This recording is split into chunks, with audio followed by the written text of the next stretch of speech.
Hello everyone, welcome to all of you. Today class we are going to discuss what are the extensive property and intensive property. आज की class में हम लोग पढ़ेंगे कि intensive property क्या होता है और एक्सटेंसिव प्रॉपर्टी क्या होता है। पिछले के दो लेक्चर में हम लोग पढ़ चुके हैं कि सिस्टम क्या होते हैं और उनके कुछ प्रोसेस, ठीक है, सिस्टम भी पढ़ चुके हैं, प्रोसेस भी पढ़ चुके हैं। आज हम पढ़ेंगे इंटेंसिव प्रॉपर्टी और एक्सटेंसिव प्रॉपर्टी क्या होता है। प्रीवियस क्लास में यानी कि आप क्लास 11th में भी पढ़ चुके होंगे कि जो इंटेंसिव प्रॉपर्टी क्या है और एक्सटेंसिव प्रॉपर्टी क्या है। ये दो टाइप्स हैं थर्मोडायनेमिक्स के, ठीक है। चलिए हम डिस्कस करते हैं कि इंटेंसिव प्रॉपर्टी एक्सटेंसिव प्रॉपर्टी क्या है। जैसा कि मैंने पिछले लेक्चर में आपको बताया, कोई भी सिस्टम आपका, ठीक है, मान लीजिए आपका ये एक सिस्टम है जिसमें आपका कोई मैटर प्रेजेंट है। मैटर का नाम सपोज करिए कि हम मान लेते हैं कि हनी इसमें प्रेजेंट है या फिर कोई भी मैटर आपका प्रेजेंट है इसमें, राइट, कोई भी मैटर आपका प्रेजेंट है और ये आपका सिस्टम है। सिस्टम एक्चुअली होता क्या है, उसका मीनिंग यहाँ पे समझिए।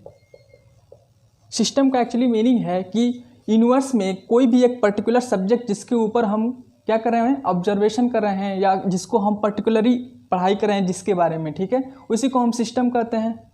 सिस्टम मान लीजिए जैसे कि ये जो आपका मैटर प्रेजेंट है इसको हम सिस्टम कहते हैं, न कि ये आपका तो जो ये आपका मान लीजिए कोई कंटेनर, इसको सिस्टम नहीं कहेंगे, ये तो आपका एक बाउंड्री है, इसको हम बाउंड्री कहेंगे। बाउंड्री किसके काम आता है?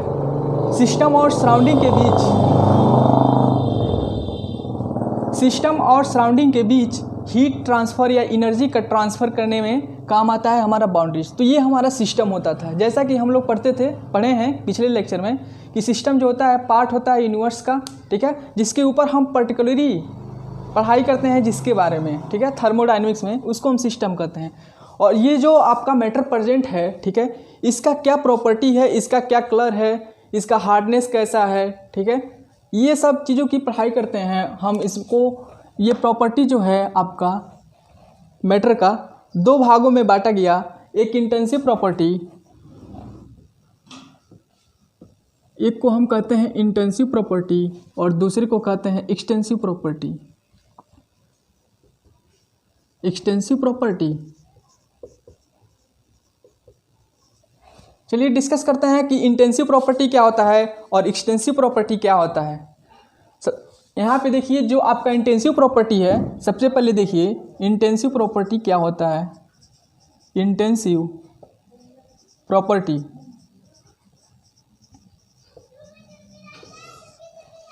यहाँ पे हम आपको डिफिनीशन के द्वारा ही एक्सप्लेन कर रहे हैं। एनी प्रॉपर्टी, ठीक है, जो आपका ये सिस्टम है, जैसा कि बताया मैंने आपको, सिस्टम जो है मैटर, इसी को हम सिस्टम कहेंगे, ठीक है। तो इसका property, any property of the system, right, any property of the system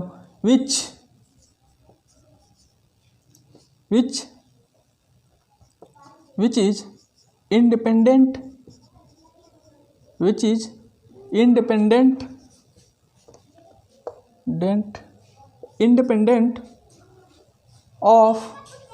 independent upon right quantity and size। Intensive property हम किसे कहते हैं? इंटेंसिव प्रॉपर्टी हम उन प्रॉपर्टियों को कहेंगे जो इंडिपेंडेंट होती हैं, किस पे? अमाउंट पे और साइज़ पे। कोई भी सिस्टम है आपका, मान लीजिए आपका सिस्टम है, हनी है सिस्टम में, ठीक है, यदि ये आपका अमाउंट पे या फिर क्वांटिटी और साइज़ पे डिपेंड नहीं करता है तो ऐसे प्रॉपर्टी को हम इंटेंसिव प्रॉपर्टी कहते हैं, राइट। और एक्सटेंसिव प्रॉपर्टी किसे कहते हैं? एक्सटेंसिव प्रॉपर्टी, यहाँ पे देखिए एक्सटेंसिव प्रॉपर्टी किसे कहेंगे? जो आपका एक्सटेंसिव प्रॉपर्टी है,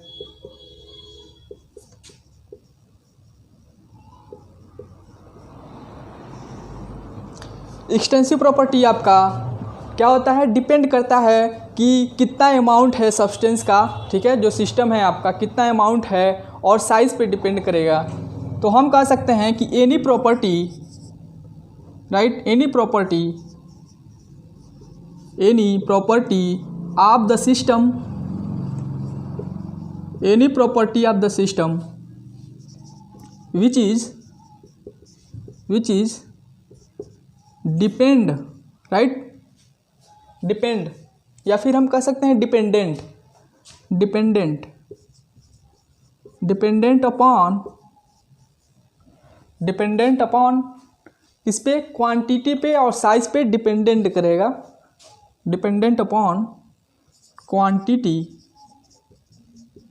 क्वांटिटी एंड साइज। चलिए ये तो आपका डिफिनेशन हो गया। सर एग्जांपल दीजिए इसका, तो हम एग्जांपल जैसे लेते हैं, आपका मान लीजिए इंटेंसिव प्रॉपर्टी है। इंटेंसिव प्रॉपर्टी हम कहें कि कोई भी आपका मान लीजिए एक सब्सटेंस है, ठीक है, उसकी प्रॉपर्टी बताइए कलर, ठीक है। मान लीजिए आपका सिल्वर है या फिर गोल्ड है, ठीक है। गोल्ड में आपको मैं गोल्ड थोड़ा सा लूँ या अधिक ले लूँ, उसका क्या कलर चेंज होगा या नहीं होगा? तो पता है आपको कि जो थोड़ा सा बिट या टुकड़ा लेने पर या बड़ा सिल्वर लेने पर जो कलर होता है सिल्वर का सेम रहता है, उसका चेंज नहीं होगा। गोल्ड है आपका, गोल्ड का टुकड़ा मैं इतना बड़ा लूँ या इतना बड़ा लूँ, उसका जो कलर होगा सेम होगा। तो हम कलर को क्या कह सकते हैं? कलर को हम कह सकते हैं कि ये आपका इंटेंसिव प्रॉपर्टी है, क्योंकि कलर तो क्वांटिटी और साइज पे डिपेंड नहीं कर रहा है। कलर आपका क्वांटिटी और साइज पे डिपेंड नहीं कर रहा है, तो हम यहाँ पे कह सकते हैं कि जो आपका कलर है, राइट, कलर हो गया। अब दूसरी बात आती है टेस्ट। एक और एग्जांपल है आपका टेस्ट। जैसा कि मैं बता दूं, टेस्ट आपका इंटेंसिव प्रॉपर्टी है, ये भी आपका क्वांटिटी और साइज पे डिपेंड नहीं करता। एग्जांपल में मैं आपको बता दूं, शुगर जो होता है या चीनी, जैसा कि हम लोग कहते हैं चीनी को यदि आप थोड़ा सा चीनी चखिए या फिर ज़्यादा चीनी, कैसा उसका टेस्ट होता है? टेस्ट दोनों का इक्वल होता है, यानी कि वो अमाउंट पे क्या कर रहा है, वो अमाउंट पे डिपेंड नहीं कर रहा है कि आपका चीनी थोड़ा सा है या अधिक है। तो हम कह सकते हैं कि जो टेस्ट है हमारा, टेस्ट क्या है? Intensive property. Third, hardness. Hardness मैं बता दूं, जो हार्डनेस है, हार्डनेस, आप आयरन ले आइए, आप थोड़ा सा आयरन लाइए या कोई बड़ा एक रॉड नहीं लेते आइए आयरन का, आप क्या देखेंगे इसमें जो आयरन होता है, जो हार्डनेस है इक्वल होंगे, या चाहे आयरन आपका छोटा एक टुकड़ा हो या कोई बड़ा सिल्ली हो, ठीक है। तो हम कह सकते हैं जो हार्डनेस है इसका क्या है? इंटेंसिव प्रॉपर्टी है। चलिए अब अलग आते हैं एग्जांपल, इसका अलग एग्जांपल है, यहाँ पे मैं राइट करता हूँ यहीं पे, ठीक है। रिफ्रैक्टिव इंडेक्स, आप लोग फिजिक्स में पढ़ते होंगे, जो आपका रिफ्रैक्टिव इंडेक्स होता है, रिफ्रैक्टिव इंडेक्स, इसको हम म्यू से रिप्रेजेंट करते हैं। रिफ्रैक्टिव इंडेक्स, रिफ्रैक्टिव इंडेक्स आपका इंटेंसिव प्रॉपर्टी है कि एक्सटेंसिव प्रॉपर्टी? ये तो क्या है? इंटेंसिव प्रॉपर्टी है। क्यों इंटेंसिव प्रॉपर्टी है? सपोज करिए कि मैं एक ग्लास का कोई एक स्लैब लूँ जिसका रिफ्रैक्टिव इंडेक्स फिक्स होता है। अब वो ग्लास का स्लैब आपका इतना बड़ा हो, चाहे आपका ग्लास का स्लैब इससे अधिक बड़ा हो, ठीक है, रिफ्रैक्शन तो दोनों में इक्वल होगा। मान लीजिए आपका लाइट आया, ठीक है, ये आपका नॉर्मल, और यहाँ से निकला, जो आपका यहाँ पे डेविएशन है लाइट का, ठीक है, प्रकाश का, दोनों में इक्वल होगा, दोनों ही इक्वल रिफ्रैक्शन करेंगी, चाहे वो आपका ग्लास का स्लैब छोटा हो या ग्लास का स्लैब बड़ा हो। तो रिफ्रैक्टिव इंडेक्स यहाँ पे आपका क्या होगा? रिफ्रैक्टिव इंडेक्स इंटेंसिव प्रॉपर्टी होगा। चलिए बात कर लेते हैं हम रेजिस्टेंस की, रेजिस्टिविटी की। मान लीजिए आपका कोई एक कंडक्टर है, ठीक है, कंडक्टर है, इसका लेंथ आपका क्या है? L, और एरिया जो है cross section area L A है। यदि हम जानते हैं, फिजिक्स में हम पढ़ चुके हैं, फिजिक्स क्लास में हम लोग पढ़ चुके हैं, जो रेजिस्टेंस होता है आपका, रेजिस्टेंस क्या होता है? रेजिस्टेंस होता है ρL बाई A, ठीक है, या फिर हम इसको लिख सकते हैं, जो रो है specific resistance rho equal to RA by L, right. यानी कि जो आपका रेजिस्टेंस है डायरेक्टली प्रोपोर्शनल है किसके? रेजिस्टेंस आपका डायरेक्टली प्रोपोर्शनल है L बाई A के। यानी कि रेजिस्टेंस आपका लेंथ बढ़ाने पर बढ़ेगा और एरिया बढ़ाने पर क्या होगा? एरिया यदि बढ़ाएंगे तो रेजिस्टेंस घटेगा। ये हमें फिजिक्स में पहले से ही मालूम है। तो जो आपका रेजिस्टेंस है डायरेक्टली प्रोपोर्शनल है लेंथ के, और लेंथ डायरेक्टली प्रोपोर्शनल है मास के, यानी कि अमाउंट ऑफ सब्सटेंस। तो हम कह सकते हैं जो आपका रेजिस्टेंस है वो एक्सटेंसिव प्रॉपर्टी में आएगा। तो हम कह सकते हैं यहाँ पे जो रेजिस्टेंस है कौन सा प्रॉपर्टी है? रेजिस्टेंस आपका एक्सटेंसिव प्रॉपर्टी और रेजिस्टिविटी, जो आपका रेजिस्टिविटी है, रेजिस्टिविटी जिसको हम रो से रिप्रेजेंट करते हैं, वो इंटेंसिव प्रॉपर्टी है।